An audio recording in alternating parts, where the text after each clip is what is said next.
Hello everyone. कल्पना कीजिए एक छोटा सा लड़का क्लास में बैठा है सबसे पीछे। उसकी कॉपी खाली है, ध्यान कहीं और है और जैसे ही टीचर कोई सवाल पूछती है वह सिर नीचे कर लेता है, बस इस उम्मीद में कि टीचर उसे ना बुलाए और ना उसे नोटिस करे।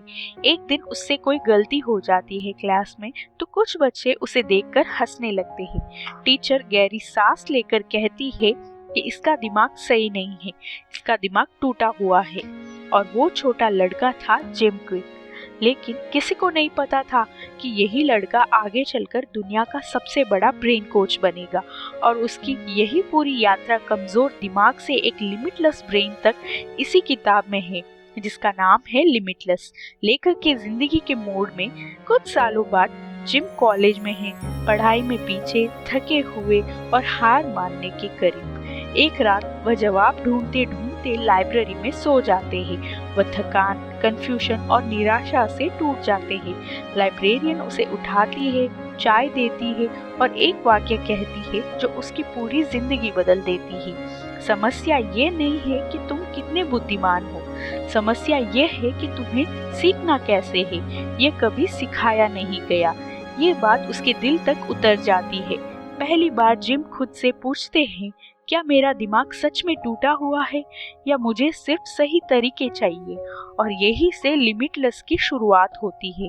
पहला हिस्सा, मानसिक जंजीरें तोड़ना। जिम बताते हैं कि हर इंसान के अंदर कुछ ना कुछ अदृश्य सीमाएं होती है। मैं सब भूल जाता हूँ, मुझसे फोकस नहीं होता, मैं दूसरों जितना स्मार्ट नहीं हूँ, मैं फास्ट लर्नर नहीं हूँ।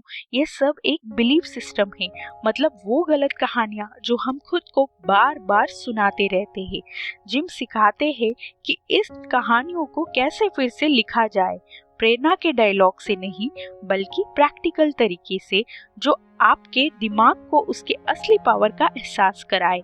दूसरा हिस्सा, वो सुपर पावर जिसे हम नजरअंदाज करते हैं। सोचिए, आपके पास डिफेंडर गाड़ी है और आप उसे एक साइकिल की तरह चला रहे हो। हम अपने दिमाग के साथ बिल्कुल ऐसा ही करते हैं। जिम एक सरल और शक्तिशाली फॉर्मूला देते हैं, mindset plus motivation plus methods is equal to limitless. तीनों में से एक की भी कमी हो तो नतीजा कमजोर होता है। माइंडसेट, आप क्या मानते हो?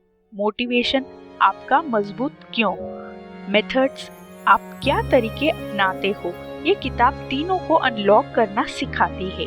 तीसरा हिस्सा, जिम कहते हैं कि आप पुरानी पहचान के साथ तेजी से नहीं सीख सकते। जैसे कि आप खुद को बोल रहे हो, मैं स्लो हूँ, मैं चीजें भूल जाता हूँ, मैं फोकस नहीं कर पाता, तो आपको पहले यही अंदर की आवाज बदलनी होगी।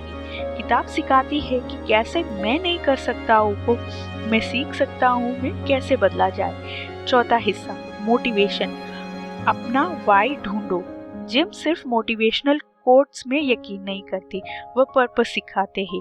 किताब का सबसे इमोशनल हिस्सा तब आता है जब वह अपने दादी के मेमोरी लॉस के बारे में बताते हैं। वहीं से वे ठान लेते हैं कि वे दिमाग को समझेंगे और लोगों को समझाएंगे।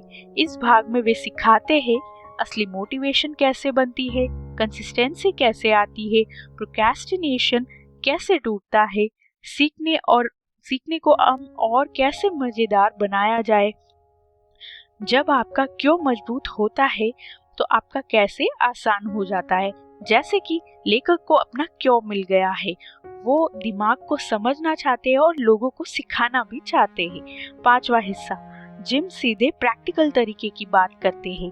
स्पीड रीडिंग, तेज पढ़ना और समझना, मेमोरी टेक्निक्स, नाम, फैक्ट्स, लिस्ट, सब आसानी से याद करने की ट्रिक्स, फोकस टेक्निक्स, फोकस वापस लाना, ध्यान भटकने से बचाना, नोट टेकिंग, प्रोफेशनल की तरह नोट्स बनाना, ब्रेन डाइट, कुछ ऐसी हैबिट्स और फूड हैक्स जो दिमाग को तेज रखने के लिए काम आते हैं। और यह हिस्सा पढ़कर ऐसा लगता है जैसे दिमाग में कोई गुप्त दरवाजा खुल गया है। किताब में जिम कई लोगों की कहानियां बताते हैं। एक लड़की की जिसने अपनी मार्क्स सुधारे, एक बिजनेसमैन की जिसने लर्निंग स्पीड दुगनी की, एक माँ की जिसने सालों बाद अपना आत्मविश्वास वापस पाया। हर कहानी एक ही बात साबित करती है, दिमाग सीमित नहीं होता है, सीमित होती है हमारी धारणाएं। यह किताब जीनियस बनने की नहीं, खुद को रोज थोड़ा थोड़ा बेहतर बनाने की है। अगर आपको कभी लगे कि आपका दिमाग कमजोर है, आप धीमे हो या आपकी याददाश्त कमजोर है, तो यह किताब आपको सिखाती है कि आपका दिमाग शक्तिशाली है, लचीला है और बिन सीमाओं के है। बस आपको चाहिए सही माइंडसेट, सही मोटिवेशन और सही मेथड्स। Thank you.